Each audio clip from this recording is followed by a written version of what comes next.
we have to revisit that sign and wonder and overcome it with a greater sign and wonder. Kind of like Moses encountering the magicians of Pharaoh, and his snake beat their snake. So we have to have a snake that beats their snake. And that's how the public will learn that high society and high status is now going to go back into the hands of a Christ-oriented direction.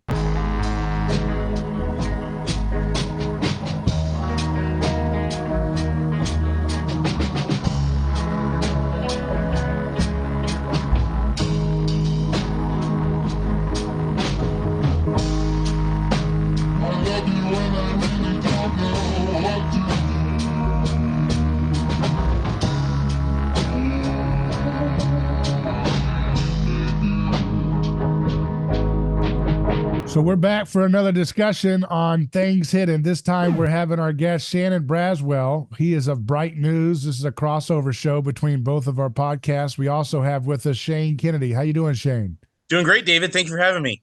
Good. And Shannon, how are you doing? I'm all right, brother. How are you? Good. So today you guys were talking about this concept that you wanted to bring about called identity. What is up with identity? What spurred this thought on? Who come up with this first? Shannon, Shane, where did this interest come from? I don't know. I think we were just probably having a conversation over the phone, or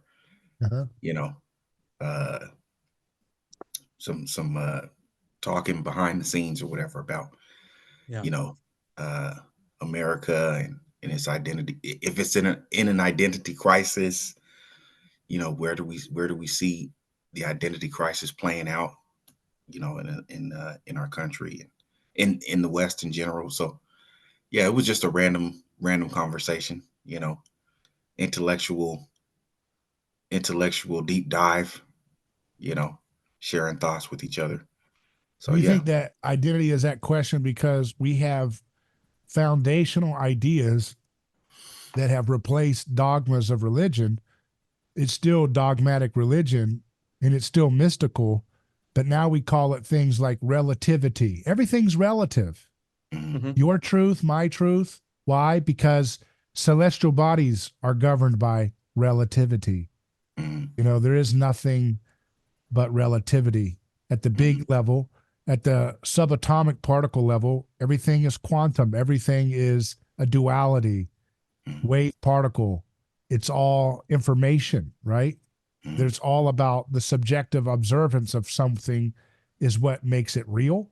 That has become dogmatic assumptions about the subatomic particle reality of us as human beings in the world that we're in, as well as relativity. Those things are not, in other words, what I'm trying to suggest is I'm playing with the words, but I'm not. It's pretty obvious that there are worldview implications when you say at the foundation of reality is relativity and at the foundation of reality is information and the appearance of things that only manifest based on your subjective observance of them.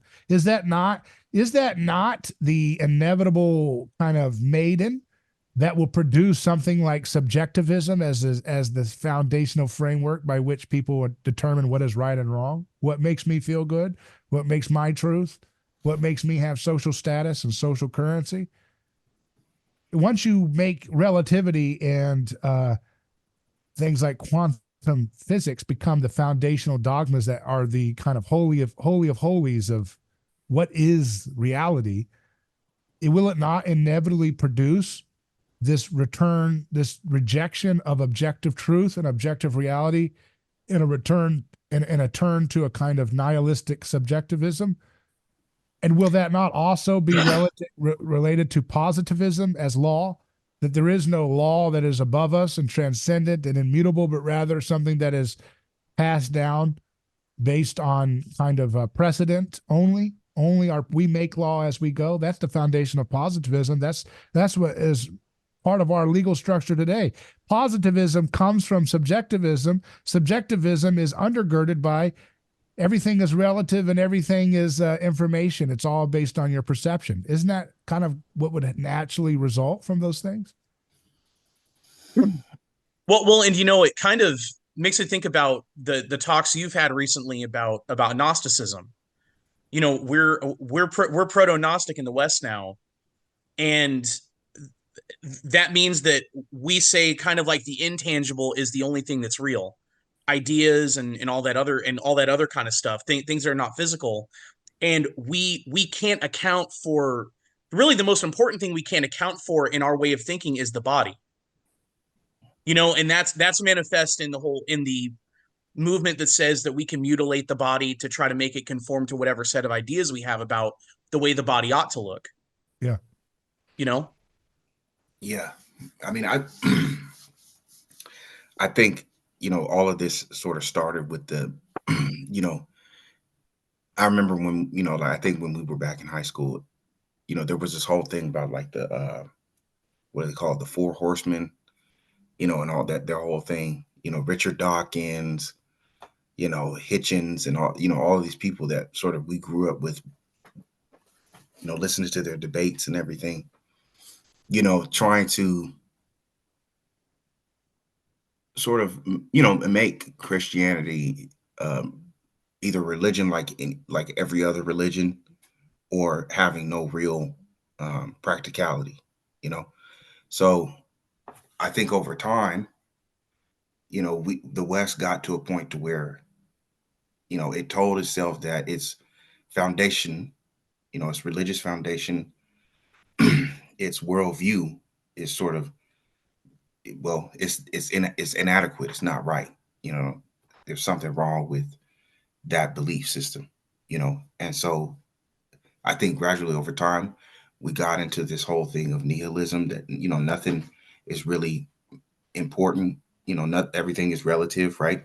We got into, like physics became more about the multiverses.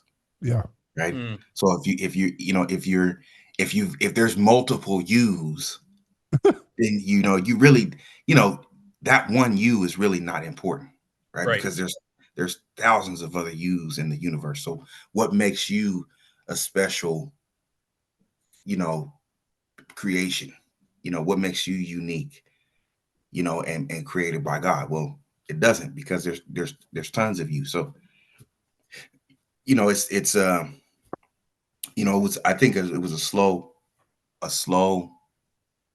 progression, trying to use science as a way to basically make, morals and values and religious beliefs, what do you call it? Uh, not have no meaning, have no value. So it's, the culture carried that on, right? The whole thing of the theory of the multiverse. Then what that lead into? It led into the multiverse being in all of the entertainment, right? And you got, you really have kids believing that, like, oh, we live in a multiverse. Look at Marvel. They've got tons of multiverses. So yeah, I think it was a gradual, uh, it seeped into society, by way of you trying to use academia, trying to use, science, physics, psychology, things of that nature. So yeah, I mean, our culture is sort of saturated with that right now, Well, See, there well, was and, a and si- Go ahead. oh, go ahead, dude. Sorry. No, go ahead. You had a point. Oh, that it seems like in our culture, the only acceptable form of identity for anybody is something that's ideological or political, and I think we see that when we go and interact with other people. People don't really ask, um they don't really ask anything about what your background is as far as your faith, what your background is about, let's say, where your family comes from, like what part of the country they're from or something. The first thing they're going to ask nowadays is, do you support Trump or do you not support Trump? Are you a Democrat? Are you a Republican? Or are you one of those weird third party independent people? Mm. So that's the acceptable form of identity that our culture embraces now. So it can't really account for it only accounts for the idea side of things, the non-tangible part of reality, right? Mm. So then it leaves 50% of, or really more than 50% of reality, which is all tangible and physical. And you have people reacting against this, the ideological form of identity, with a lot of these movements that are grounded in the physical reality. Things like the white nationalist movement and the black nationalist movement and Arab nationalist movements, and then other nationalist movements that I'm not going to mention because it could get us banned from YouTube, But there are a lot of, I've been banned from YouTube, so go ahead. You say what you got to say. Okay. Well, I'm not going to go there. I don't want to. Welcome to the jungle. Yeah. This is where we are. We got your fun and games. Yeah. But the thing is, so now the acceptable forms of reacting to the dominant culture, which is Gnostic, right? Which is something you've been talking a lot about. I call it a pseudo-Gnostic because it doesn't really believe in the reality of the spirit. It believes in the reality of the mind. It's a mentalism kind of.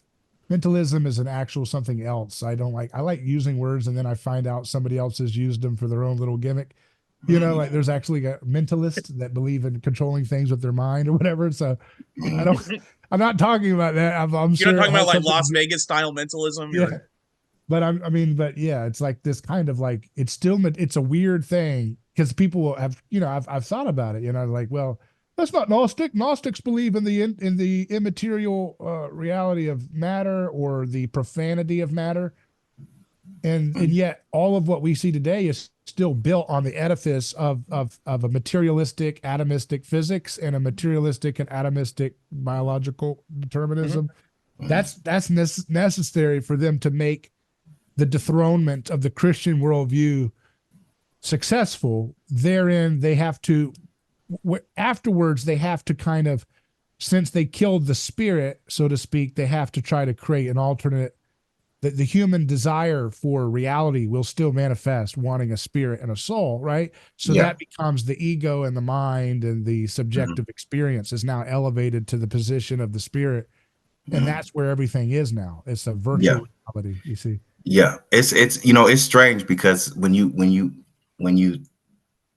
some of the people that I've talked to, like, who are even into spirituality and religion and stuff, they don't automatically go to like the Christian worldview, the gospel. They oftentimes they go to other things, like they either want to be involved in traditional religions, like African traditional religions like voodoo and candomblé and Santeria and stuff, or they want to be, into Eastern religion, the chakras and meditation and, your third eye and, or they want to do the astrology stuff. They want to be into, what sign are you? And that sign dictates how your behavior, will be in the future and all this kind of stuff, So, I do think that people are genuinely wanting some kind of religious experience. They just don't want it to be Christian. They don't, there's something about Christianity that I think a lot of people are,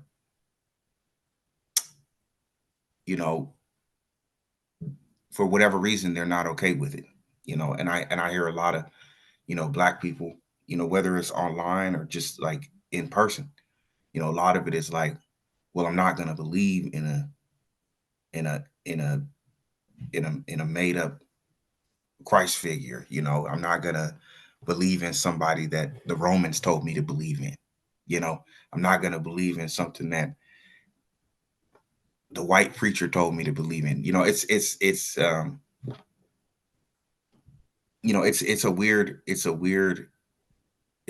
a weird thing, being around that all the time, listening to it all the time, and you're like the only one trying to sort of advocate for Christianity or be an apologist, I guess, so to speak.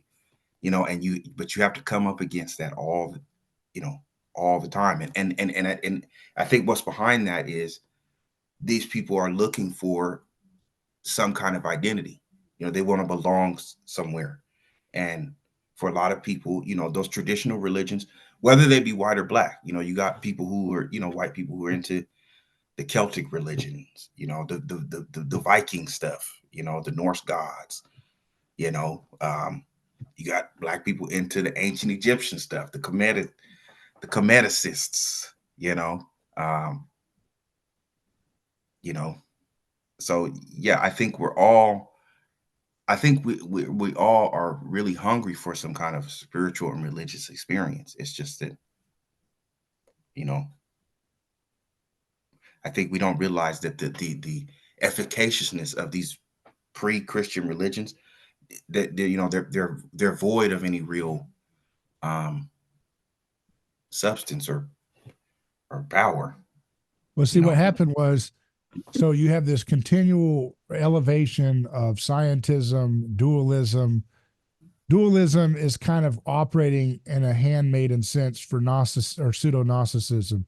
Mhm, Dualism is what the stupid Christian response is like, well, there's mind and then there's body, there's soul and there's body, and there's a hard distinction between the two, and we can still fit our Christian worldview within that framework. What they didn't understand was that was a ghettoization of the Christian project. Now you're diminishing the reality of incarnational Christianity, that mind and body, the soul and the body are spirit and flesh are intertwined together. And if you make a distinction, a hard distinction, you're going to create the environment by which Christianity can be dethroned, because it's not a depiction of the way the reality actually is.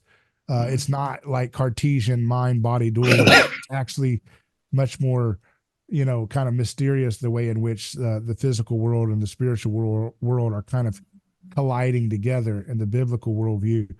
But they had to have a sign and wonder to establish the worldview. And World War mhm, II was that, because you had Mm. you had this exploration of the limits. Okay, so what Christianity did is it kind of took away the fear of nature, right? mhm, And mhm, progressively, right? mhm, In the old days, you had to be very, very careful about the way in which you could progress with technology, because it could run afoul of the sacred wood, or the mhm, sacred trees, right? Trees mhm, and everything. You don't want to cut the wrong tree off. You're going to invite wrath. mhm, So people were afraid of nature. Christianity demystifies that, mhm, and allows for this kind of frontier spirit to take hold of the human mhm, project.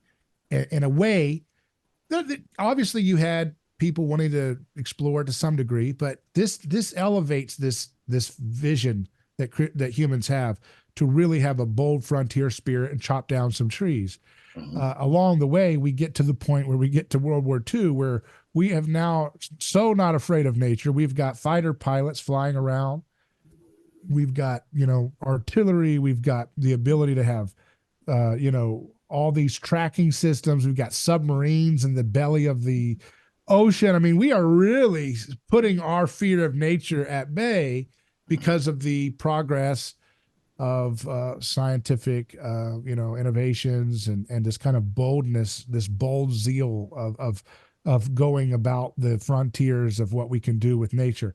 All of that is then silenced by the sign and wonder of the atomic bomb, as it is perceived, right? Like, this is the world destroying power that can destroy the whole planet. Now we've mhm, reached our limit. mhm, Okay. And what was the sacred knowledge that gave us that? We're told scientism, pseudo-Gnosticism, right? mhm, Science devoid of spirit, mhm, science devoid of concern for the human body, right? This mhm, is the this mhm, is the enshrining of a detachment from the human body, and by extension, the deification of science without God, and science without love, and science without a grounding in the transcendent. mhm. Now, Yeah. that was the sign and wonder that allowed for the therapeutic state to then take hold and supplant the church and its discipling of the family, which then allows for the destruction of the family to take place. They couldn't have done the therapeutic state without the sign and wonder of the atomic bomb, in my opinion. I know that sounds strange to connect those two, but I think they're very connected.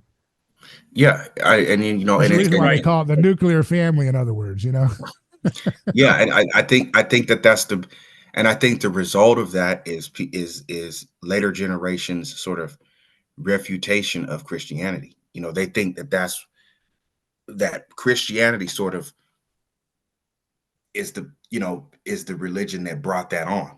That brought all the sort of negativity. The double-edged sword, right? It brought progress, but the progress was just more, leaning towards warfare, and being able to dominate your enemy or whatever. And so I think you know starting with the maybe the boomer generation, and onwards, that's where you start to see people sort of, you know have a negative view of the West or the Christian worldview, and then all these these generations later, now everybody wants to go back to a pre-Christian. They want to go back to the thing about the forest being Yeah. taboo, Isn't it interesting too? Isn't it interesting too? You think about that you get the 40s, you have the atomic bomb, and it's like, okay, dear God, we've gone too far with the frontier spirit for the world of atoms. mm-hmm. So we're going to step back, and where are we going to unleash the frontier spirit to? Mm-hmm. Sexual desire and relationships, the internal mind. Now that's where you get the 60s, Mm-hmm. where we're going to deconstruct the mind with drugs, Yeah. with different altered states of reality. It's all Yeah. going to go internal now, because Yeah. we tried pushing the frontiers externally. We almost blew up the whole world, Mm-hmm. right? So now we're going to go internally and start deconstructing the patriarchy, deconstructing gender, deconstructing desire and taboo. And that's an endless frontier you can pick apart forever. Yeah. But it's safe. It's safe insofar as it doesn't allow for anything physically to be destroyed, other than the fact that society collapses when that's all people do. It's talking Yeah. about these things, right?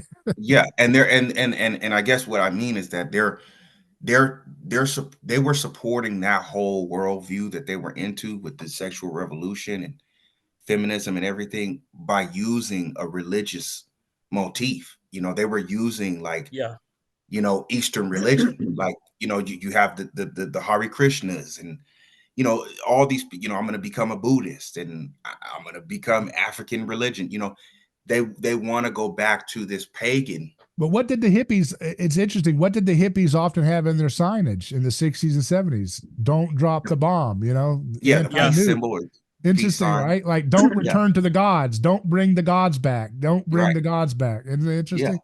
Yeah. Well, and I think it's interesting when you go and look back at advertisements from different time periods. If you go and look at advertisements from the late 40s and the 1950s and even the early 1960s, they're all kind of ubiquitous in the sense that they're all arguing. They're saying this product is the most rational product for you to purchase. It's produced on these massive clean machines, and these machines inject the product into these plastic containers. It's all mass produced and everything, and that was a selling point, right? And then when you start looking at the 1970s, advertising begins to change, where you see, like, Mother Nature is depicted as the face of margarine. You end up the famous advertisement for Coca-Cola that says I just want to buy the world a Coke, and it's all these people of all these different nationalities uniting together under the umbrella of Coca-Cola. That's the complete opposite of, we've built this massive apparatus that injects the Coca-Cola into each individual bottle, and then seals it, and then we slam it all into these wooden crates, and then it goes to your store where you buy it. And instead the value proposition is, when you buy a Coca-Cola, it's like you're breaking down the boundaries of nationality and ethnicity and everything, and we're somehow working to not drop the bomb, like you mentioned earlier, David. Like, it's all kind of tied into a greater kind of a compressed, internalized religious movement. Instead of it being about the external order that was all created at the end of World War II because of the bomb. And let's look at the battle of what's going on within World War II narratively. It's the traditional older form of society, nationalism and local identity asserting itself in differentiation from others, versus what is becoming more of an internationalist vision that America, Soviet Empire wanted to have a more internationalist vision. And I know there's difference. It's more nuanced than that, but there's an internationalist flavor versus a nationalist flavor of contention going on, and and so that this desire to move away from differentiation was the attempt by the modern man to overcome all traditional religion, not just Christianity, but all traditional religion, which is all about preserving a very carefully maintained hierarchy of differentiation and boundary. That was considered to be the seat of conflict in the modern imagination. And that was the mistake, because Rene Girard often points out that it's not that we're fighting over differences, but we're fighting over how much alike we are, right? So we perceive that it's our differences that cause us to have conflict. In reality, it's how much alike we are. And that was the thing that now is being reevaluated now, just now, at the end of the World War II, post-World War II era that we're living in. Now that's being deconstructed finally, and people are starting to reevaluate the ethics, the ethics of firebombing Dresden on Ash Wednesday, and killing all these. And they're starting to finally reevaluate the scapegoat, so to speak. Not that, there's all guilty parties here, but in terms of our perspective of the West, who we perceive to be the villains that have no redemption in a Christ-haunted world, every villain will be reevaluated. Every villain will be readjusted, and in the light of recognizing what it says about ourselves, right? And so now we're at that point where we're starting to say, well, maybe, in other words, Girard is right, and more importantly, the Bible is right, that we're fighting not because of differences, but because of how similar we are, because we all covet, we all want to be what our neighbor has. And World War II was fighting over the same object. It wasn't that's the thing. It wasn't that the perceived differences. Oh, those guys are localists. Those guys are nationalists. Those guys are identity people. We are internationalists. That's why we're fighting. In reality, they were fighting over the same thing: power, right? Worship of oneself, right? The fundamental things, right? Fear, covetousness, desire for more power over the world, right? We're more alike than we want to realize, but we emphasize our differences in order to hide the fact that we're fighting over the same thing, right? That's the same thing going on right now with Israel and Gaza, right? Israel is saying we are just fighting because we remember the Holocaust. We cannot allow what the Hamas people are doing as they're trying to get us to forget the reality of the Holocaust. I mean, they say that literally in every speech. They're leaders. We will never forget the Holocaust, and that's their animation for their fighting and going into Rafah now. We will just keep going until we never forget. The Palestinian is saying, well, we're never going to forget the Nakba, or we're never going to forget all the other founding moments that show that we are victimized by these colonialist powers, right? And so both of them are saying we couldn't be further apart. From the actual reality of things, they're actually fighting over the same thing. They're fighting over the same thing. From their perspectives, they think they're further apart than they could ever be. But they're mimetic rivals. They're actually more and more alike. Yeah. And then you have an organization called the Jewish Voice for Peace, which argues and says, because of the Holocaust, because of the horrors of the Holocaust, we know better, and we see atrocities that are being carried out in our name by the state of Israel against the Gazans and the people in the West Bank, and they're absolutely horrified because what they're seeing is too much of a similarity between what happened in the Holocaust and what's being done in their name by Israel. Yeah. So the only reason I said that was to kind of to point out how that one's about similarity too, Yeah. kind of harkening back to what you said.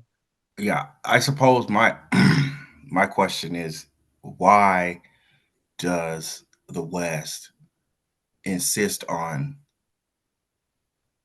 negating its own tradition and negating its own, belief system for something other than that? Like, we don't, we in the West don't want to be labeled as a Christian nation, right? We don't want to be, um, you know, we don't want that as a definition for our identity. You know, every a lot of people in this country, they want to be something else other than that, right? And I don't know if that's competition or not. I think it's more. I think that's more of a. I don't. I wouldn't even call it like an envy thing. I think it's just. You know, I I I don't know what the deep seated reason for like our sort of um not wanting to subscribe to Christian faith. The way our the way our grandparents and stuff used to do, right? Because that's essentially what I think really the fundamentally what the problem because is. it's well, there's a few layers here. One of the things is, first of all, it's very low status to claim to be a Christian. Mhm, It's low status. It's not fashionable. It's not cool. It's not popular. It's not high society. Okay. mhm, So mhm, people want to go where the power is. And again, the power has been enshrined into scientific pseudo-gnosticism, which now produces identitarianism. That's been there since at least the end of World War II. mhm. And so the women go where the power is. They're going to go there, and then the men adapt to try to please the women they're trying to court and so forth. So they go there too. So Uh, where are the women going then? Are they going to what I'm speaking about, like in terms of they're going to the pagan religions, well, I the don't Earth see that Mother, as the much. I Gaia. think you're in Seattle, so you probably see Yeah. that more than I do. So I don't Okay. see that as Yeah. much. But I mean, it may be something that's bigger than I don't. I think it's an online phenomenon. Most people are just kind of nihilistic nuns. I don't believe in anything, and they don't care. They kind of ostensibly believe in God until it Yeah. doesn't matter, which is like every time they need to do anything. Yeah. Well, So here, it's not that people don't believe in God. Like what their whole thing is like, I believe in a higher power, right? yeah, I meditate every day with my chakras and I put on incense and ring a bell. That's the kind of culture you have here. So it's kind of like this melting pot of, I accept all faiths and yeah. but as soon as you say something about Christianity, they're like, that is the most violent religion that Yeah. has ever existed on this planet. How and then like with some people, it's like, how can you be a Christian and you're black? How could you ever want to be a Christian? They enslaved our people. You see what I'm But saying? who are they learning that from? People they perceive to be high status. Yeah, there's people who they perceive to be intellectual or more spiritually and like a Just guru. but just cool. Mhm. Like they're looking at who's the edgy professor.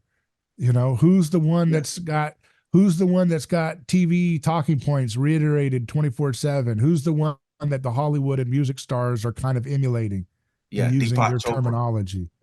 Whoever Deepak has Chopra. the high status, worldview is the one they're going to mimic. And the Mhm, only way we will beat that, and this is my running thesis, is to perform a sign and wonder that overcomes the sign and wonder of the atomic bomb, which means to revisit all of those foundational questions about the physical world and then do it in a loving Christ way. mhm, So to revisit the atom and do something amazing with it, and redeem nuclear energy back to a low temperature nuclear energy that doesn't require high temperature and explosive fuel that could cause damage and things like Fukushima, but something that could actually be low temperature, very easy, very relaxed, using the atom in that way to revisit things like anti-gravity, which the Foo Fighters were showing up around World War II. Who knows what that was all about? Something that maybe the military has, something somebody else has, who knows. We need to revisit that. We need to be able to boldly do that. We don't believe that we can do any of those things because we don't believe in incarnational reality. We are accepting a two-step dualism at best and a pseudo-gnostic reality at worst, which is that we're in this materialist hellscape. We've reached the end of history. We've dug out all the innovation we could do. And now it's all about this litigation of what's in the mind. And that's a hell. They don't want to stay there. The reason why it's hell is because that's not what we were designed to do. When God created us, he gave us this desire to create into the physical world with our mind, but not to escape into the mind. And so when you spend a whole century escaping into the mind while your airports are falling apart and your civilization's falling apart, you're gonna ontologically be in a hell because you're not doing what you were designed to do, which is to be human. You're escaping your humanity. It's gonna create hell, a nightmare.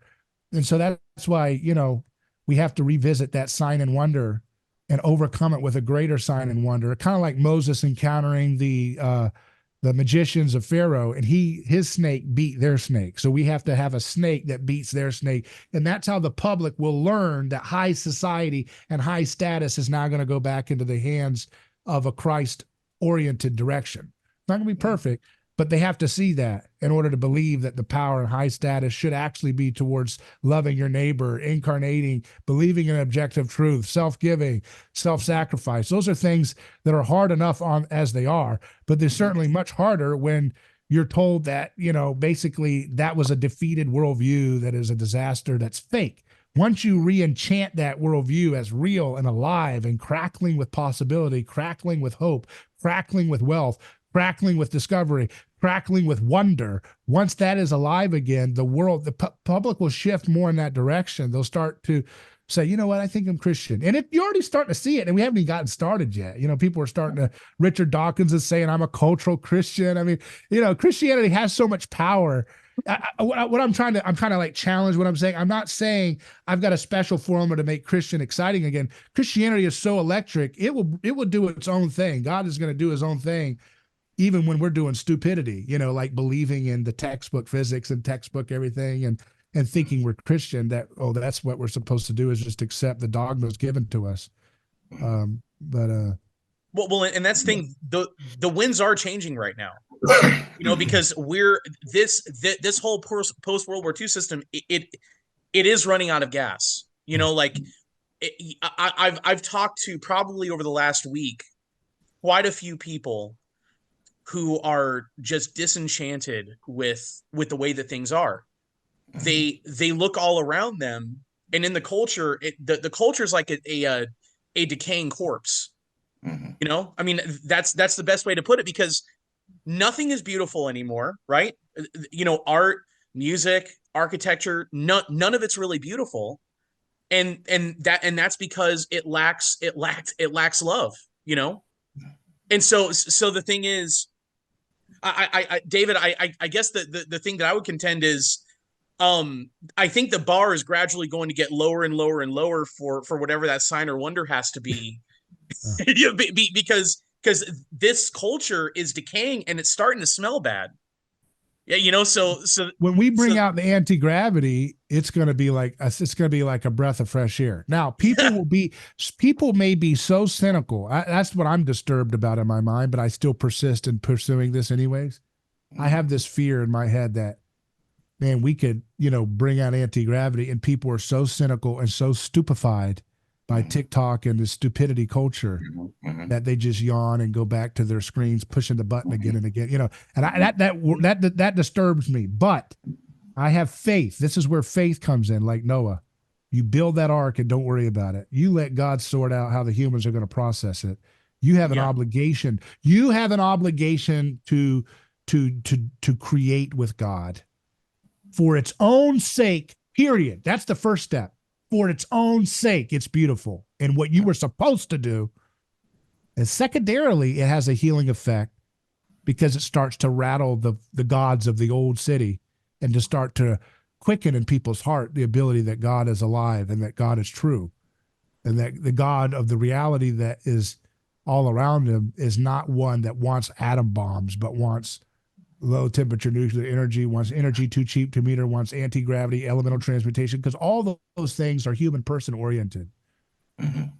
If we forget that we have been brought into the triune Godhead itself through Christ, we are in union with God Himself. God has become human, and we are becoming like God. This is a marriage that's happening in history. There's implications for this about what that will look like, and we have to be a little bit more bold in believing and trusting in that reality, that duty is ours, results are God's, about these things, and not So worry about will they accept it or will they be so bored and nihilistic they could care less. Who cares? Don't worry about that. That's just fear, and so fear is the opposite of faith and love. so David, take something like brain surgery, for instance.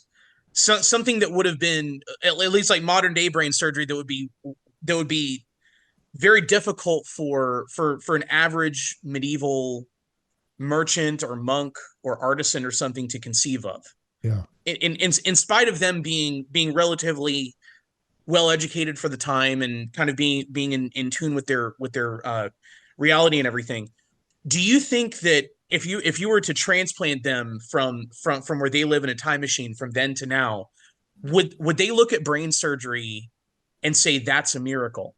yeah, yeah, Because the thing that got me thinking about that is I was having a conversation with some friends a couple weeks ago, and we were talking about medical miracles and technology and everything, and what they kept on they kept on talking about how these things are all the results of kind of the mechanistic view of some, or like mechanistic atheistic science. They're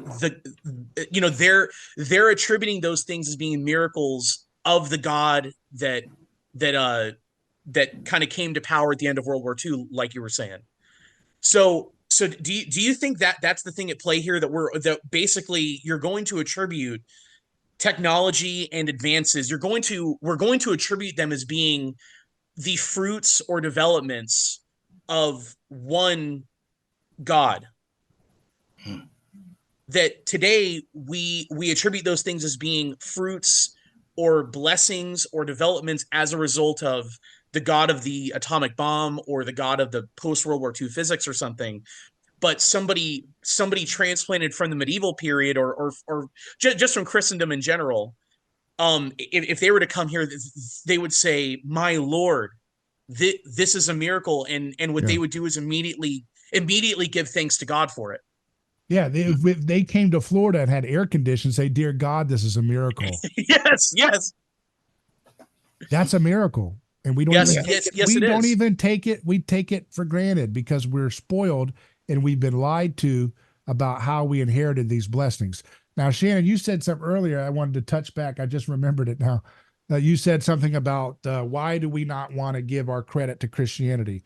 I think the demoniac in the story of the Gerasenes is an important figure to understand who we are as a nation. We are the demoniac, possessed by the spirit of legion, which is the spirit of empire. The legion was the military unit of the Roman Empire of its time, and the demoniac was so self-hating that he didn't have to be stoned by the town. He was stoning himself in self-hatred of who he was. And what did he You talking represent? about the possessed guy? Yeah, the demoniac, named Legion. He was possessed by the spirit of Rome, and they had such a well-oiled paganistic system that he didn't have to be physically stoned by his neighbors. He was stoning himself. That's what we Yeah. are. We're so possessed with. Self-emulation. Yeah, and so here's why we have a demon. So what we would call the demon, the satanic spirit, is accuser. So the spirit of the accuser is always going to take Christian sensibility that has been catechized in us through generations and then redirect it into a awful perversion of itself. So here's what you have to think. You said, why do we hate our own Christianity? Why do we hate our own Westernism? Remember the story, do not judge the speck in your brother's eye, worry about the plank in your own. Now, if you were a Satan accuser spirit, how would you twist that story and what would it look like? See? I want you to think about that. Satan has to work within the advancements of the kingdom of heaven. And we've had 2,000 years to be saturated with stories like, don't judge the speck in your brother's eye, look at the plank in your own. Now, how would a demon spirit take that and pervert it? He might make it self-hatred. He might make it so that you are paralyzed with the feeling of self-flagellation and self-degradation. I hate my religion. I hate my advancements. I hate my, we call this words like, what is the word? White guilt or other words people come up with. Self-deprecation. Yeah.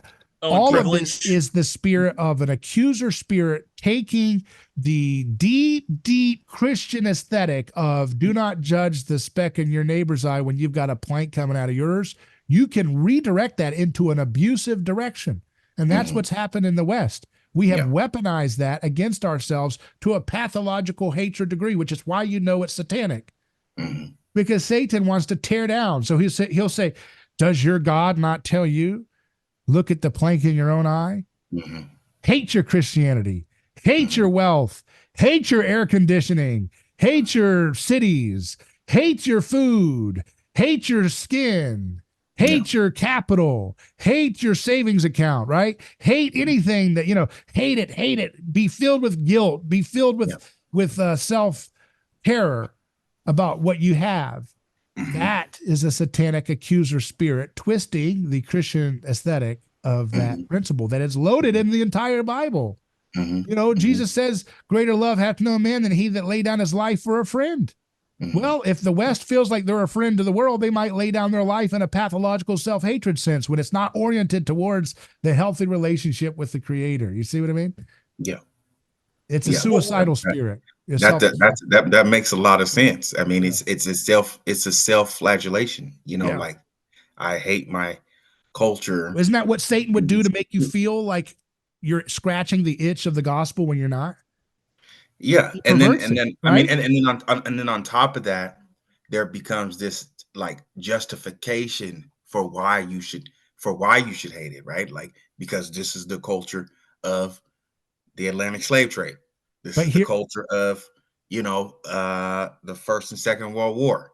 This is the culture of us colonizing Hawaii and Philippines. This is where Girard's theory is so fascinating, right? He helps us understand this phenomenon you're talking about.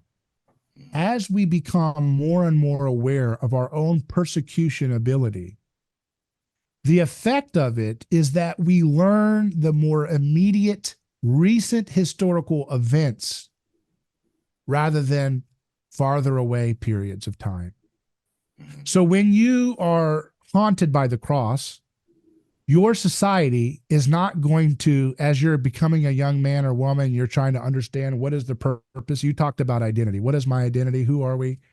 You are not going to be haunted by what the ancient Persians are doing. You're not going to be haunted by how the Neanderthals were eaten out of existence by the Cro-Magnon. That's not the first place you're going to start being haunted. You're going to be haunted by recent examples of persecution that you can make a easy mental model line from here to there to see it in real time. So you're not, when you become aware of scapegoats, you will be more likely to be aware of scapegoats in your recent history rather than the ancient original period. So all those people right now who are fighting on the position of supporting Gaza, they say they're anti-colonialists. They're not. Are they relitigating the colonial imposition of Islam? No, that's too far back. They're looking at in their grandparents' time, and that's like ancient history for them. And they're going to relitigate all the ways in which power differentials have been exploited in a persecutory way, because that's the nature by which humans process the way in which the scapegoat mechanism works. It's just human nature that we are starting to expose ourselves to the truth of recent history. And it takes a long time to get to the point where humans start to question Oedipus Rex. Which is why I think Rene Girard should be considered a saint in that way one day by the church, because look at how powerful it takes spiritual wisdom to have the insight to go to the story of Oedipus and say, no, there's a scapegoat there. That's extraordinary Christian wisdom and discernment to do that. That's pretty extraordinary. You know, most of the time it's, an obvious one is Emmett Till. Oh, that's a scapegoat. When was that? 1960, 50? So you see a photo of this horrible corpse of this young man. Yeah. That's a scapegoat. I can see that. But to go all the way to Oedipus and to look like he's like a detective, which I think Christians should be more like detectives when it comes to science and history. We should be the ones who are looking for the clues of the victims, looking for the clues of the murder, looking for the clues of the lie. Yeah. Because that's what Jesus has come to reveal. I have come to reveal things hidden since the foundation of the world. Mm-hmm. And the world was founded on a liar and a murderer. That's what he calls Satan, the accuser, which is an anthropological system in that way. Yeah. That's why Peter's called Satan. He's a part of that system when he tries to accuse Jesus of the same aspirations he has, which is political power and ambition, which is what the bros and the Catholic bros and everybody wants today. Oh, let it not be said that we would go to the cross. That'd be God. We could still be an emperor. We can still have a Caesar. He's got the same spirit Peter has. Sorry, get behind me, Satan. Yeah. Yeah. I mean, I think that you have those, and then, there are just as many Christians that would go the opposite way, talking about, I will get up on the cross with Jesus. You know what I mean? The zealots, right? I think the power of the literature and, say, ancient history or antique history is that it's couched in a story, and the myth. So you can read those stories and it reflects something about the sort of things that we see going on today. And right? Why is it? Why is it that the farther back in history we go, the more symbolically enclosed it is? It's because it's the least gospel infected. So that's you see what I mean? Yeah. That's why we're able to see the scapegoats in our recent history, because when you see a newspaper have a photograph of Emmett Till's body with the open casket, that is such an explicit scapegoat haunted piece of media. It slaps you in the face. Yeah. But you don't have that same deconstructed element 2,000 years ago. That's why it was so interesting that Girard could find a piece of text like the stoning of the beggar by Apollonius of Tyana, who was a Greek miracle worker who was celebrated as a hero in contention, a pagan alternative to Christ. And he goes to the city of Ephesus, and Apollonius of Tyana finds a beggar who is walking around blind in the city center next to the statue for Hercules. And he tells the crowd, this person is the one that brought you the plague of Ephesus. And at first the crowd is resistant. I don't see what's the point. Why is he the guy that did it? That's a clue, Girard says, that the text is already in travail, that there's already starting to be a modern suspicion of crowds. This is so fascinating. Think about this. This far along, this is right after the Gospels are written, that this story finds its place in history. And you can see like a transitionary fossil between the pagan elements of mythology, and this has both pagan elements and modern writing, because it starts to show, well, the crowd was a little skeptical. Well, the moment you write that down, you have an effect on the reader that's reading that or hearing that story. Oh, the crowd's a little skeptical. You're bringing in empathy for the victim. Yeah. But they were still whipped up into contention because they said when they looked at his eyes, he had hellfire coming out of his eyes. Yeah. And so there's enough mythological elements in it to still maintain the projection of violence onto that person's back. But it's weakened already with the gospel already coming onto the scene in the town of Ephesus. It's already weakened itself in the Mediterranean area, to the point where now you can start to see clues as to how scapegoating works, and it's being deconstructed unconsciously by the narrator's inability to encode it all into symbology. Does that make sense? Symbology and mythology are hiding the violence. When the gospel comes, it starts to saturate a kind of solidarity with the truth and a solidarity with the persecuted one, even unconsciously so that you start to write a more realistic portrayal of what happens. Such that when we go into more recent periods of history where they say the Jews poisoned the whole river and that's why everybody was dying of a plague, we know when we read that text in the 1600s or the 1700s or 1600s, we know to be skeptical of that text. We know, well, that's probably not how that plague was started. This is a text which is persecuting somebody and scapegoating somebody, which allows us to read it with suspicion. So what I'm telling you is that the Christian superpower, properly understood, is the ability to apply the hermeneutic of suspicion in real time. Don't wait for it to happen and then figure it out a decade later. You can see the ways in which media are trying to create myth making and lie through rhetoric or words or manipulation of the film, right? Or all kinds of rhetorical games, couching their persecution in the name of victims. You can catch the lie in real time, and that's what we're all invited to do. That's what it means to engage in deconstructing fake news in all of its forms, right? Yeah. Yeah. Does that make, I said a lot there. Does that make sense what I'm saying, Shane? Because you're not as, you haven't as engaged in René Girard's worldview. So I think I already know, I think I know the answer to this, but I'm just going to ask it. Would Girard say that the concealing of the real story in symbol, would he say that is unintentional? That's just the way that free Christian societies or like primitive Christian societies would have, that's the only way that they would have been able to understand reality? I don't think he's saying it's the only way. Say?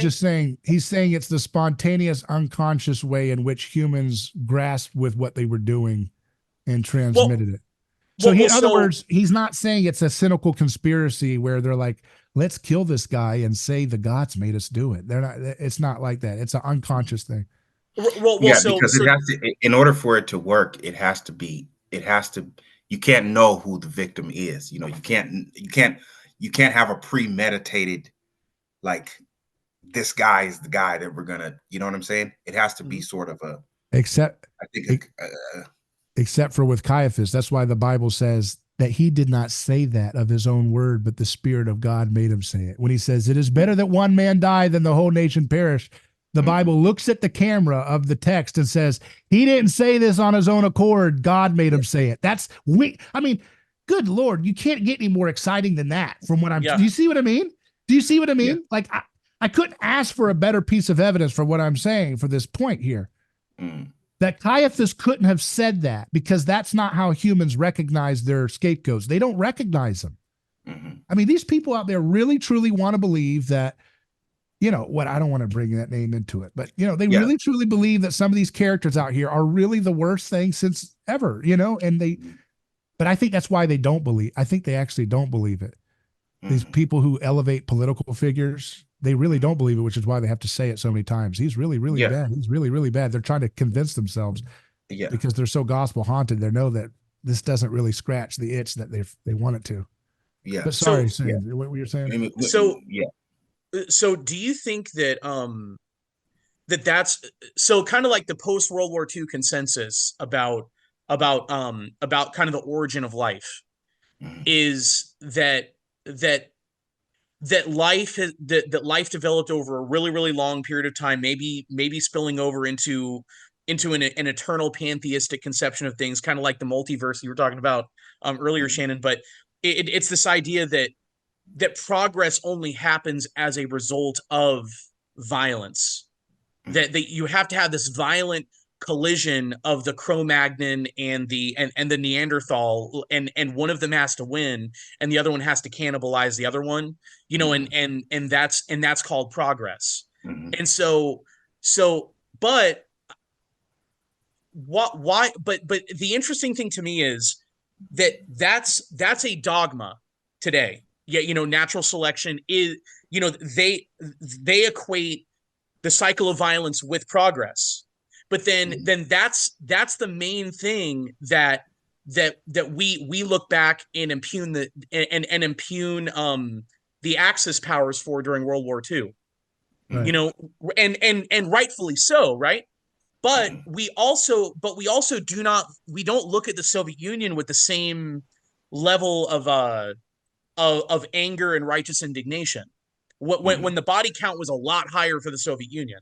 Yeah, in the gulags and everything and everything. Yeah, you know what I'm saying? Because that's the Christ haunted nature of the worldview that we're operating under, is that because the communists did it in the name of the little guy, there's a kind of sacredness to their cause that kind of mitigates the horror of the crimes that they committed.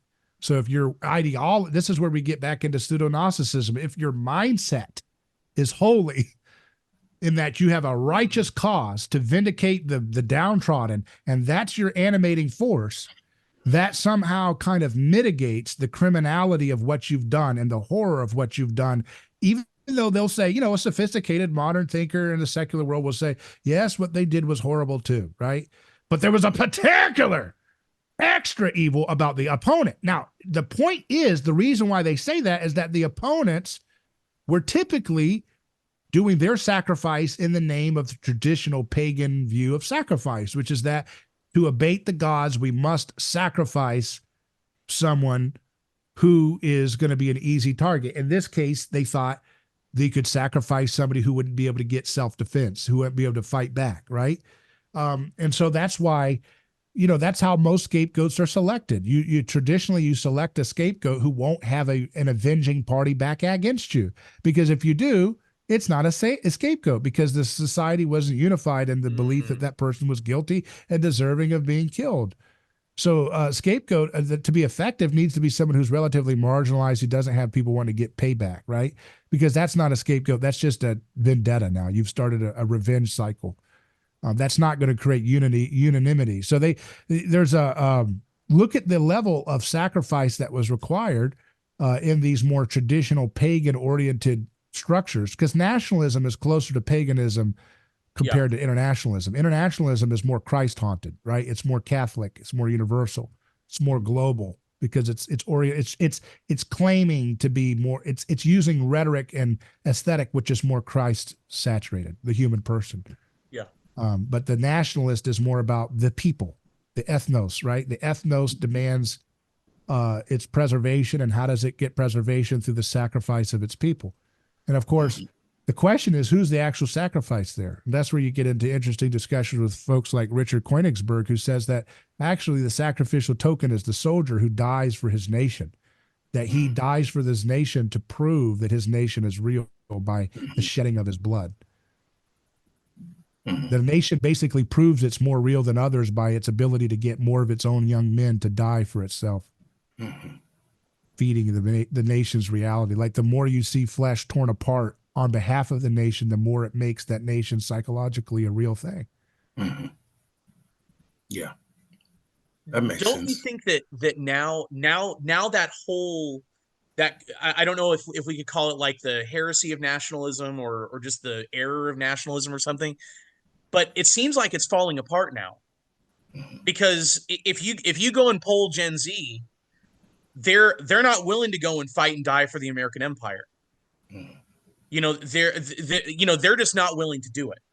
Now, maybe we could attribute that to the breakdown of the national narrative, and the national narrative has been replaced with more of a local and a more and one more or multiple ones along ideological lines.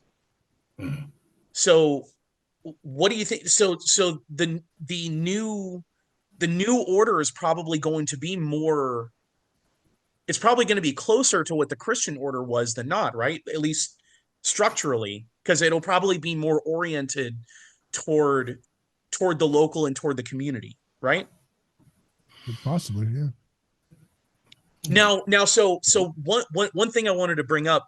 You're right, though. I wanted to comment. You were right to say that the neo-Darwinistic philosophy is a kind of sacrificial mythology, right? That violence is necessary for like society to for order and progress to happen through time, right? That is Yes. a kind of, but it's a Christ-haunted one, because it assumes that like humanity is going somewhere. It starts from an amoeba and it turns into a human. So there's a Christ-hauntedness that the pagan world did not have. They were always in the eternal return of stasis. And that's why they believed in an eternal universe rather than the universe beginning and then going to a greater place like the Christian.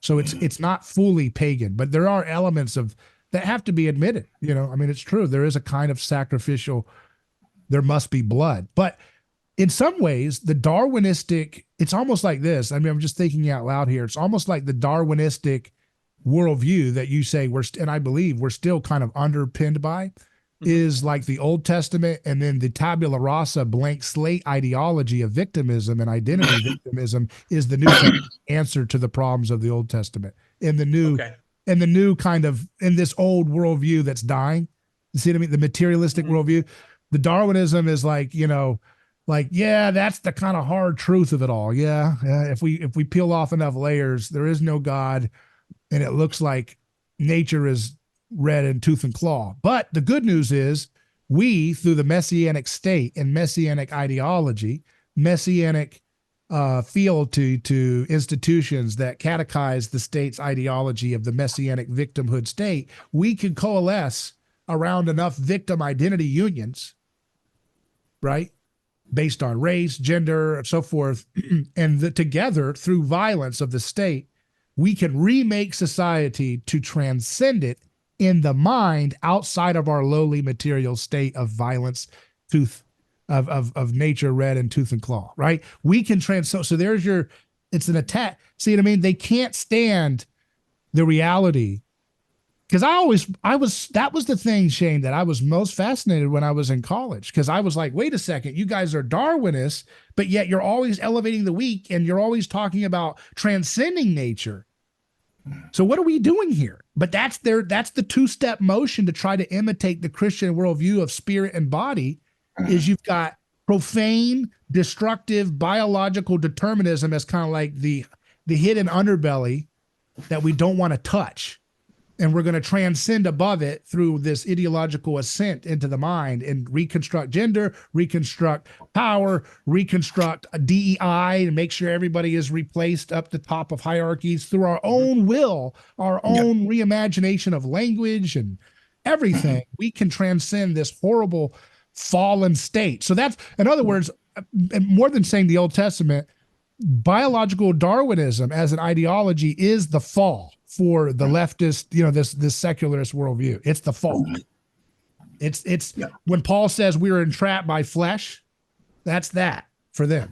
We're entrapped by this biological Darwinism. We need to which they're perfectly okay with being in, because they'll say, well, that's just nature. That's just true. That's just true. That's the survival of the fittest. I didn't make this up.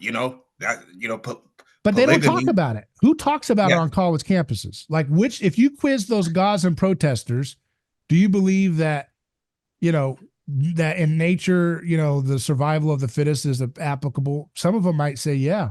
And you say, well, if we're made of nature, why can't people who have more power and influence dominate over other groups? They can't answer that. Right. They can't. They can answer it. They don't want to answer it because they know the truth is that it's a Christian answer. You see what I'm saying? Like, which is, you're in a fallen state and you need grace. You need Christ to overcome. Well, and that's kind of, but they what they're doing when they say, oh, well, we should care for the homeless. We should care for the, they don't realize, like, that's what you're doing is being a Christian without really knowing that you're being, the altruism that you are trying to display. If you really believe in the Darwinist, survival of the fittest, then, you shouldn't really believe that human beings can be altruistic and do for their neighbor and be self-sacrificial, all of that. You should just forgo that, right? I should just, That's kind of that's the romantic appeal of this neo revival of Nietzscheanism, on the right. Mm-hmm. They want to go back to that. Yeah. That's what I meant about, that's what I was talking about when I'm talking about people wanting to forego the Christian faith and be pagan. Yeah. You see what I'm saying? They've and it's not just white people, who are going, they want to go back to believing in the Viking, Scandinavian gods, or the Celtic gods, or the Greek gods, or Black people who want to talk about West African religion and voodoo and Kemetism and Black Hebrew Israelite. You know what I'm saying? It's because they're trying to go that Nietzschean route. You know what I mean? We need to Yeah. return to the I just pagan. We need to I just return don't to take much stock in their attribution to like desiring those religions. I just look at their attitudes being in that way of that kind of Nietzschean attitude of I don't care about, the poor. I don't care about the weak. I don't care about this. I don't care about history. That kind of denial of the horrors of history is Mhm. really the big heart of that, Well, right? No, don't you because think? they don't deny it. Like especially people who believe in African religions and stuff. They don't Oh, yeah. deny the horrors of Yeah. history. They actually they actually they actually immerse themselves in it. You see what I'm saying? In order to validate the fact that that's what they should believe. You see what I'm saying? They say, well, that was stripped from us. That was taken away from us, and we were forced to practice something else. So yes, I'm going to return to my ancestral religion. But You know that's a what I little bit mean? of a different move than like the Bronze Age pervert people. Those guys are saying like they're kind of the Bronze Age pervert guy. He's like a guy that writes. He's a lot of little Twitter followers about they want Nietzsche and all this. You never heard of him? And he's kind of a Twitter phenomenon. But those folks are saying basically that we need to return to the conquistador spirit of conquering and stop with this guilt complex about all this. They like the word dysgenic Yeah. and low ugly art and bureaucracy. They call it the longhouse. You ever heard of the concept of the longhouse? That's a word that they've popularized back into No, discourse. no, I've never heard that It's this idea of like the term. default status that predates even feminism, which is functionally that societies are functionally most of the time in their low status run by women who are like reporting on you about like it's usually older women who are like reporting on like hall monitor reality, like in different societies that are not flourishing with greatness and high achievement and high energy and high zest for vitality. That the default low state of human societies, which is like the low operating system, is functionally run by women hall monitor vibes. Yeah. And it's like Are you saying living that in a there's longhouse together, a communal like longhouse, like apartment Okay. complexes where everybody's shelved in China and Russia and all these places. They're all stacked into these apartment complexes. And there's that one little old lady who's reporting to the CCP. I saw them outside in the meeting last night. And it's like, it doesn't really matter about who's patriarchally on top in ceremonial sense. The women are running everything and there's no innovation. There's no greatness. There's no conquistador. There's no vitalism in there.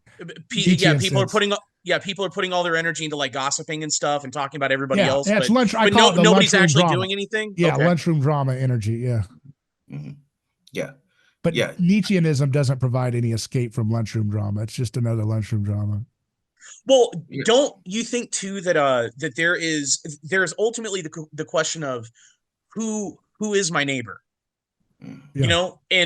And what Jesus says, what the church has said, what Christendom teaches is your neighbor is local. Your neighbor is your family. Your neighbor preeminently are the people that are near you, right? Geographically, typically. Now that with modern communication technology, that does kind of blur the lines a little bit, but a Marxist, on the other hand, will argue your neighbor is whoever we define the victimized class to be. So your neighbor, the ones that you need to go and fight for, are an abstract concept. They're people who earn less than $50,000 a year, and they're renters, and they're this minority group, and they're this and this and this. But they can never actually give you a name. They can never actually point at someone and say, that person over there is your neighbor, whom you should love. And I think in many ways, Christians dropped the ball, a long time ago, probably in the aftermath of the Protestant Reformation, just that time period with the Enlightenment and all that kind of stuff going on, where people began to think of their neighbor in a more abstract sense. I would say there's errors on both sides of what you presented, because if you're saying it's true that the Christians have mostly said your neighbor is who you know, Well, that's true in a sense, but it's not exactly the full truth of the Jesus narrative. Because Jesus literally says the good neighbor story is a Samaritan who's an enemy of you, who is in a different tribe than you, who has a different religion than you, who actually blasphemes your concept of God. And he says, go and emulate your enemy who is willing to lay down his life for you as his enemy. Go and be like him. And so it's a kind of balance between this radical impulse to reimagine the boundaries of what is a neighbor, who's a friend, the friend enemy distinction. That's another little niche popularity thing that's emerging on the right as an interest in Carl Schmitt friend enemy stuff. But Jesus doesn't allow for that, right? Jesus gets you to get outside of your friend enemy. If you're doing Carl Schmitt, maybe I'm wrong. So I don't want to speak about people when I haven't read them too much, but from what I generally gather, Carl Schmitt would say, the Good Samaritan should just go on his way when the guy is injured, right? Would he not say? But I don't know. Maybe I'm wrong. The important thing there is Jesus is not saying your neighbor is an abstract concept. Right. Your neighbor is not a bureaucracy. Right. You can't donate to your the neighbor. bureaucracy. Your neighbor is not an abstract class of people. Your neighbor is a him, not a them. And I think that's real. I think that's something that we've lost track of in the West big time. Yeah, that's the bureaucratization. Ivan Illich talks about this. He calls it the corruption of the best is the worst, which is that we've corrupted Christianity and abandoned its emphasis on the human action in the moment that you see someone who is in need, like the neighbor. You go to him and you're risking your life in that agency moment, rather than we tried to turn it into a bureaucracy and these institutions like hospitals, which inevitably are going to sterilize the process and defang it and dehumanize it into this kind of, cookie cutter machine form of what was supposed to be a good impetus. So you can't really get good neighborly behavior in a hospital. You get protocols and you get, people denying people life-saving drugs because their government told them that's not on the protocol, sir. Like, that's the opposite of the good neighbor. That's the opposite of the good neighbor. That's called the good insurance, right? Good liability. That's why hospitals need to be run by nuns again. They used to be run by nuns, because you had that, I remember they would slap your hand if you went for a seed oil cookie if you were diabetic in the hospital. Wouldn't they slap with a ruler? You need real real care, and concern. We all need to be swatted sometimes. Don't you think that's one of the reasons that there are a lot of people our age that are just kind of feel like they're just existing. They don't have any kind of they feel disconnected from reality. They're all in therapy, and on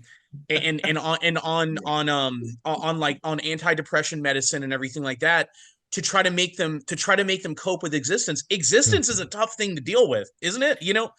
So, but don't, I think in many ways, but that's why they spend, sorry, please hold your thought, but that's why they spend so much of their energy trying to help their neighbor in the abstract sense by fighting for the Gazan or whatever else the new thing is, the BLM, because that's their purpose. That's their telos of fighting for their neighbor, being a good neighbor. Right. I kind of, but then there's only so much fighting for Gaza that you can do from here until you end up becoming, disenchanted with it. And then you end up experiencing violent depression and everything. And I think that's one of the reasons that you see so many people, you see so many people that are turning to these like the old pagan religions, the African religions. They're turning to tarot card readings. And there are a lot of people that are flooding Catholicism and Orthodoxy and these traditional churches because they understand that to be human is to be touchy-feely. Reciprocation. A tarot card reading is hellacious. Nobody should do it, but it's a personal thing. Lighting a bunch of incense or whatever, and like meditating together or something, and yoga and Reiki and all these other hellacious things. That those things are all personal and touchy-feely and human.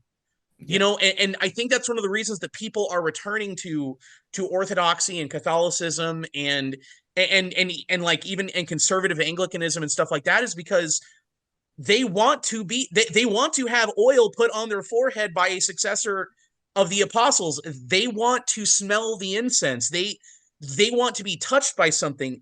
They're tired of being immersed in a sea of abstract ideas. Great sermons are great, but a great sermon will never leave will never really become anything more than an intellectual exercise. David, your dad, what was someone that exemplified being being a man of Christ and loving other people. He was always doing he always had a bunch of little things going on where he was helping all kinds of people, and none of those people ever knew one another, but he was always doing a bunch of little things all the time to help people, and nobody ever knew it. Mhm. But that, the thing is that one of those acts was worth more, and ad and was efficacious for spreading the gospel and rooting the gospel in culture than a million great sermons. Mhm. And I think that's why people are turning to therapy. And that's another example. Therapy is a personal thing too. But I think that's why people are turning to all these things, is because a lot of the big Christian denominations are not offering people something that's personal, that actually touches them, that incorporates all their senses and incorporates their body and everything. There, and a long time ago, I think you had a lot of people that fell out of that, and then they ended up turning to psychedelics and all this other stuff that's very, very personal. And now it's all kind of ended in this big crisis of people that are suffering with all kinds of mental illness and everything like that, because they're trying to grasp onto something that's real. Mhm. People are tired of this culture that's telling them the only things that are real are the ideas in your head. And I think that's why so many people have abandoned a lot of the denominations of Christianity in America, a lot of the big Protestant denominations of Christianity in America, because they were, I think Charles Spurgeon said, the height of worship is to listen to a sermon. That turns it into an intellectual exercise, and that literally makes people go crazy. Yeah. When you tell them that the most real thing in the world is an intellectual exercise. Yeah. Humans have a body. Yeah. That's why Jesus came and incarnated into a But body. it's not just, you can't just lay it on the feet of the Protestants as that's the No, no, cause no, no, of it. no. Because No, ironically, a lot of the post-millennialist, Calvinists were very incarnational, getting to work, building things, building, Yeah. universities, building, projects on earth, making the the world Max better, Weber. advancing. Yeah. And unfortunately, it was Max Weber.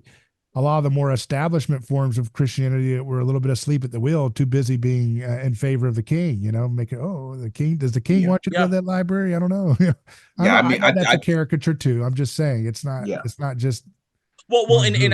I'd say just Christians in general. Because don't you think, I don't want to, I'm going to step on they toes here, but conceded the notion that the height of the Christian faith is an intellectual exercise, and that's not true. Isn't that what the split of the West and the Eastern Church was about? An intellectual exercise?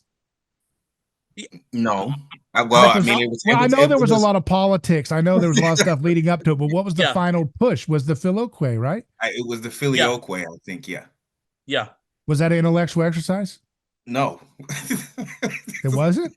No. Well, the Messiah don't deal with it. I would they're not. Christian. I would They're not Christian. call The it- Messiah do not deal with the Filioque. So, It doesn't matter.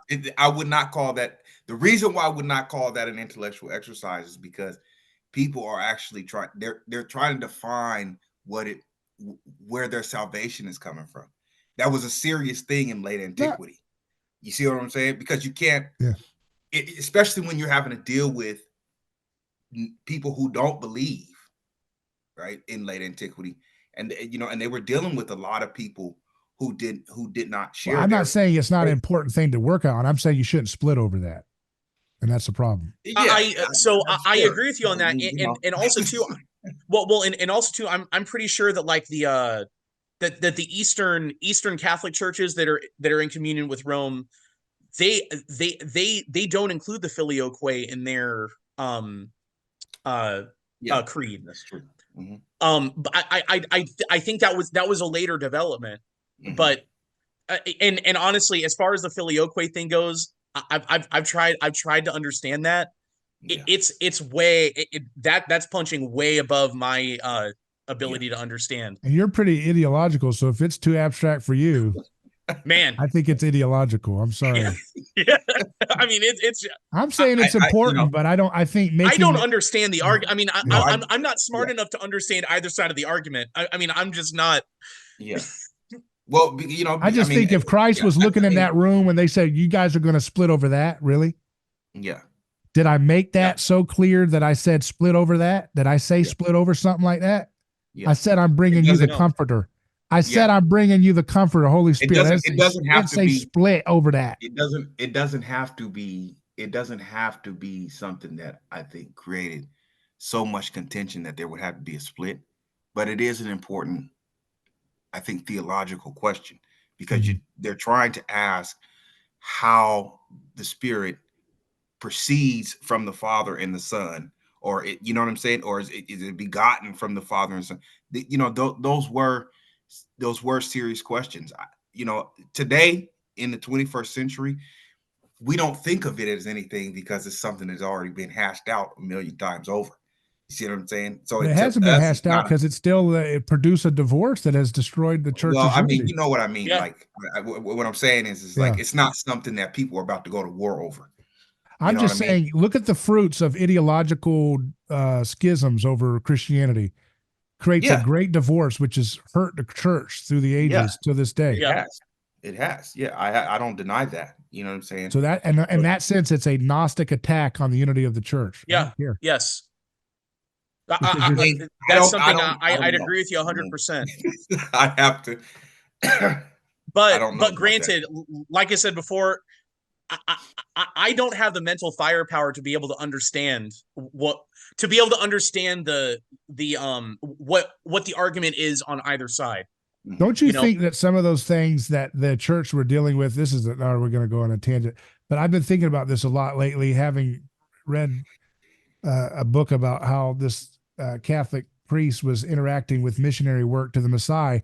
And he came to the realization that so many of the questions that the church had front loaded as the definition of encountering the faith of the church were questions that were designed to meet the needs of the worldview of the natives around the Mediterranean when the church was first spreading. Mm-hmm. And so to encapsulate that as this is a kind of, I don't know what the word is, parochial or some kind of it's kind of a stupid way of doing it. Like, so you encounter the natives of the Mediterranean Hellenistic world of that time, and they're wrestling with these questions. And so you present the gospel revelation as an answer for these questions. And then you freeze that in time and you say, this is how we're going to present this to all people. So you go to the Messiah and you're like, ooh, I'm fascinated by all of the same unique questions of the primitives of Greek in the Mediterranean area of that time. That's exactly what we were wrestling with for thousands of years. No, I'm sorry. So if the gospel is a cosmic gospel that is renewing the whole earth, I think it doesn't mean that none of them, I'm not saying none of them translate. I'm just saying it's so arbitrary. It's a quirk of nature. If it had spread, if the gospel had spread primarily in India, it would have wrestled with their questions. And if that was the fountainhead by which it blew up all over the world, or China or Africa, then it would have its own kind of dogmatic kernel that would be enshrined and then foisted upon all societies. This is the issues that we have to deal with. Well, we weren't dealing with that. That was the Greeks encountered that. You know what I'm saying? The Indians, the Chinese. So you're imposing questions, you're imposing answers to questions that other people were not quite as excited about. They were going with something else. And there's often overlap. I just think the way in which they present it is kind of arbitrary. Well, Oh, well, remember that too way. that the church is operated by sinners, right? We're all constantly sinning, you know, and but hopefully we're you know, utilizing the sacraments and sinning less and following Christ more. But you look at the Spanish in the New World, and they didn't do everything perfect, but Yeah. the development there was anything that is inherently evil, like ritual human sacrifice, for instance, you suppress that. But things that are not inherently wicked very well could be part of the original uh tradition passed down from Adam and Eve that Yeah. us from our culture are just not aware of. You know what I'm saying? Like Yeah. you know, so they may have more of a feminine tradition where those of us in the traditional West may have more of a masculine tradition or something. But Yeah. that doesn't mean that the feminine tradition is inherently Yeah. evil. It may be something we could actually learn from. I'm just Yeah, saying, you know. like, if you have a tradition, if like the Orthodox Church, and they have, you know, you have fast where you eat nothing without a backbone, and if that's the only one true church, in the Messiah, and I've been reading about them because I've been interviewing, you know, and Mhm. doing stuff with that culture, so that's why I've been thinking about it a lot. It's like, well, they don't have animals without a backbone on the Serengeti. Okay, so what are they going to do for that fast? You know what I Well, mean? Everything they eat has a backbone. I guess you could say they eat milk, but you're not allowed to eat milk. So what are you going to do? I I mean, mean, you're going to eat really, leaves? You're going to be dead. You can't eat leaves. They don't have fa- vegetables. You know, I guess there's fruit. I don't know if it's in the season with the fat. I'm sure, I guess it would be. I don't know. Maybe that's the saving grace, but is that enough to feed the whole society of pastoralists? So, like, well, if it, to me, if you're going to make a big grandiose claim like this is the one true place, I don't care which your group is, it better be able to scale across the planet Earth because it's God's home. Planet Earth is God's home. It's his temple. He's dwelling in it, yes. and he wants all people under his dominion. So, whatever you're saying should scale. It should scale. You said, you must eat squid. Well, there's no squid around here, sir. Well, you must eat squid to observe. Oh, okay. What Well, how I am I what going to I do that? what I think Where's my squid? what I think the base here is the difference between revelation and, you know, sort of knowledge, or, you know, some kind of philosophical knowledge, right? And so the thing that made Christianity, I think, give it the what gave Christianity the ability to spread was the fact that it preaches about revelation. It preaches about things that are revealed, right? And Christ is revealing that.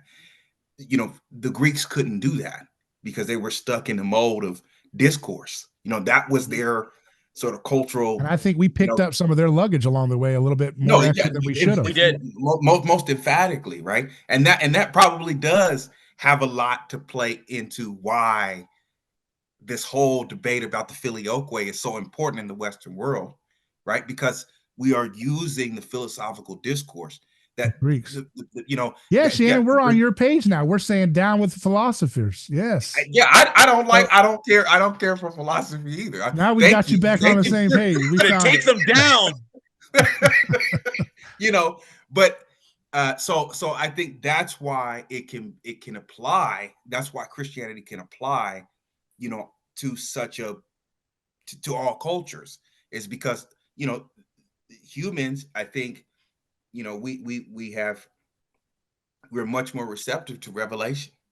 You know what I mean? We want to see things, and in African culture, you know, that's a very big thing. Revelation, prophecy, you know what I mean? And so that you know, I think it's a cultural thing, you know what I'm saying? And it's just that Christianity was able to transcend the philosophical niche that Greeks Yeah. got caught up in, you know? Yeah. Yeah. Yeah. I appreciate your time, guys. This has been a fascinating discussion. Thank you. I've learned, Yes, it thought has. about a lot of interesting new things to think about. Thank you. Yeah. Yeah. Thanks. And check out brightnews.com for Shannon Braswell's podcast. And Shane and you guys have got several programs on there that our audience wants to subscribe to and take a look at brightnews.com. and Bright News Media on YouTube. And appreciate your time as well. You can follow me at David Gornoski on X, or email me hello@aneighborschoice.com. Take care.